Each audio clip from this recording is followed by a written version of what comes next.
Class English B core. तो देखो moment चल रही है और मोमेंट के चैप्टर 5 की समरी हमने पूरी तरह से एक्सप्लेन कर ली है।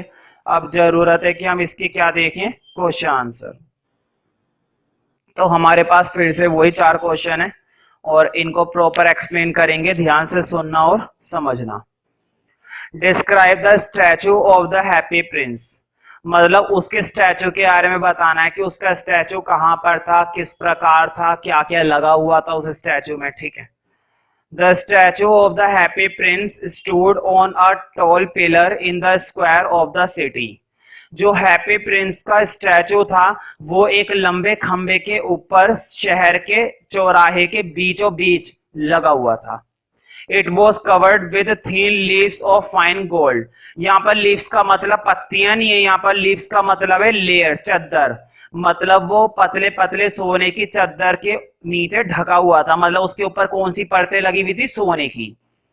It had two bright sapphires for its eyes, और उसकी आंखों में कीमती रत्न लगे हुए थे। ठीक है। अ रूबी ऑफ लार्ज साइज, एक बड़े साइज का रूबी, रेड इन कलर, जिसका कलर लाल था, शोन ब्राइटली, जो बहुत अच्छे से चमक रहा था, ऑन हिज स्वॉर्ड हिल्ट, वो उसकी तलवार की नोक के लगा हुआ था। ठीक है। How did the prince and the swallow enable the playwright to finish his work. जो प्रिंस था और जो चिड़िया थी, दोनों ने किस प्रकार, जो नाटककार था, तुम्हें याद होगा कहानी के अंदर क्या बताया था, एक नाटककार जो ठंड की वजह से अपनी स्टोरी लिख नहीं पा रहा था, तो इन दोनों ने उसको उसका काम पूरा करने के लिए कैसे हेल्प करी। मतलब इन दोनों ने उसके लिए क्या करा कि वो अपनी कहानी लिख पाया। मतलब जिस डायरेक्टर के लिए वो काम कर रहा था उसके लिए वो कहानी लिख पाया, तो किस प्रकार मदद करी प्रिंस ने और उस छोटी चिड़िया ने। The playwright was trying to finish a play for the director of theater. जो playwright था उसे फिनिश करना था वो नाटक डायरेक्टर के लिए, थिएटर के। But he was too old to write anymore. लेकिन वो इतना बूढ़ा हो चुका था कि अब वो और नहीं लिख सकता था। Due to hunger he had fainted. वह भूख के कारण कमजोर हो चुका था। Fainted का मतलब होता है कमजोर, या फिर हम कह सकते हैं दुर्बल। The swallow flew and gave a sapphire to him. चिड़िया ने उड़कर उसको देकर आ गई एक sapphire, हम कह सकते हैं एक कीमती रत्न, वो उसको दियाई। He was enabled to finish his work, और इस प्रकार वह अपना काम कर पाया। इसने उसको काम करने योग्य बना दिया। किसने? प्रिंस ने। किसकी मदद से? चिड़िया की मदद से। When the prince was alive, जब प्रिंस जिंदा था, he did not know what tears were, तो वह नहीं जानता था कि आंसू किसे कहते हैं। why? मुझे बताओ, जो राजा महाराजा हुआ करते थे, क्या उन्हें किसी प्रकार का, किसी भी तरह का दुख होता था? नॉर्मल सिचुएशन में तो भाई नहीं होता था।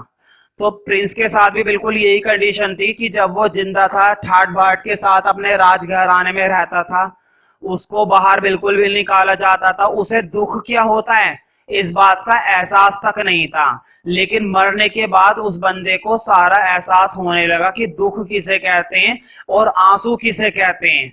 तो यही क्वेश्चन है कि इस कथन का मतलब बताइए कि जब प्रिंस जिंदा था तब वह नहीं जानता था आंसुओं के बारे में। वाई? तो क्यों नहीं जानता था? तुम्हें मालूम है भाई, वो राजा महाराजा था, ऊंचे घराने में रहता था, हर जगह नौकर चाकर थे, जो भी सामान चाहिए होता था नौकर बाहर से लेकर आते थे, उसे कुछ नहीं पता था दीन दुनिया का।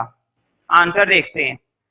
When the prince was alive, जब प्रिंस जिंदा था, राजकुमार जब जिंदा था, he lived in comfort in the palace. वह शाही घराने में, पैलेस का मतलब होता है, हम ये कह सकते हैं महल वगैरह, वह महल में बड़े ही शान और शौकत आराम के साथ रहता था, कंफर्ट में रहता था।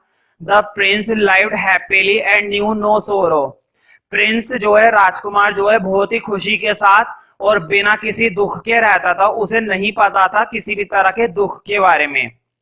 Even the courtiers called him the happy Prince, बल्कि वहां के जो कोर्टियर्स होते थे वो उसको बुलाते थे हैप्पी प्रिंस। मतलब वहां के जो राजघर, वहां पे जो आसपास के लोग होते हैं, आस पड़ोस के, मतलब इनका जो घराने में रहते थे, जहां पर इनका राज दरबार था, वहां का जो शहर था, शहर के सभी लोग इनको क्या बुलाते थे? Happy Prince. क्यों? क्योंकि ये कभी दुखी नहीं रहते थे, तो सब इन्होंने इसका क्या नाम रख दिया था, happy prince. So he did not know what tears were, इसलिए वह नहीं जान पाया कि आंसू किसे कहते हैं। What made the happy prince send a ruby to the seamstress? किस प्रकार हैप्पी प्रिंस ने वो रूबी जो थी वो दर्जन को भेजी। मैंने बता दिया था ना, सीमस्ट्रेस किसे कहते हैं, वो दर्जन जिसका लड़का बीमार था और वो क्या करने में लगी पड़ी थी, सिलाई। और सिलाई वो ठीक से नहीं कर पा रही थी क्योंकि उसकी हाथ की उंगलियों में क्या चुप चुकी थी, सुई। ठीक है, तो इस प्रकार उसका लड़का बीमार था और वो भी काफी कमजोर हो गई थी, वो भूखा था बिल्कुल, और वो बार बार क्या मांग रहा था, संतरे। ठीक है, the seamstress was embroidering flowers on the satin gown of queen's maid of honour. तो देखो जो दर्जन थी वो एम्ब्रॉयडरिंग कर रही थी फ्लावर्स की। एम्ब्रॉयडरिंग का मतलब होता है कढ़ाई करना। वो एक क्वीन के गाउन पर क्या करने में लगी थी, फ्लावर की कढ़ाई करने लगी हुई थी, मतलब फ्लावर का डिजाइन बना रही थी वो। हर लिटिल सन हैड फीवर, उसका जो छोटा लड़का था उसका बुखार हो चुका था। ही वॉज इन बेड, वह बेड पर था, एंड क्राइंग फॉर ऑरेंजेस, और संतरों के लिए रो रहा था। The seamstress had nothing to give him but river water, लेकिन जो दर्जन थी, मतलब जो सिलाई करने वाली महिला थी, उसके पास उसको देने के लिए कुछ भी नहीं था, सिर्फ और सिर्फ नदी के पानी के अलावा। तो ये सारी चीजें देखकर हैप्पी प्रिंस को बहुत दुख हुआ और वो चाहता था कि मैं उसकी मदद करूं। तो इस तरह से उसने चिड़िया को बोला कि वो ये रूबी उस दर्जन को दिया है, जिसको बेचकर वो महिला क्या खरीद सकती थी, संतरे और अपने छोटे लड़के के लिए दवाई वगैरह।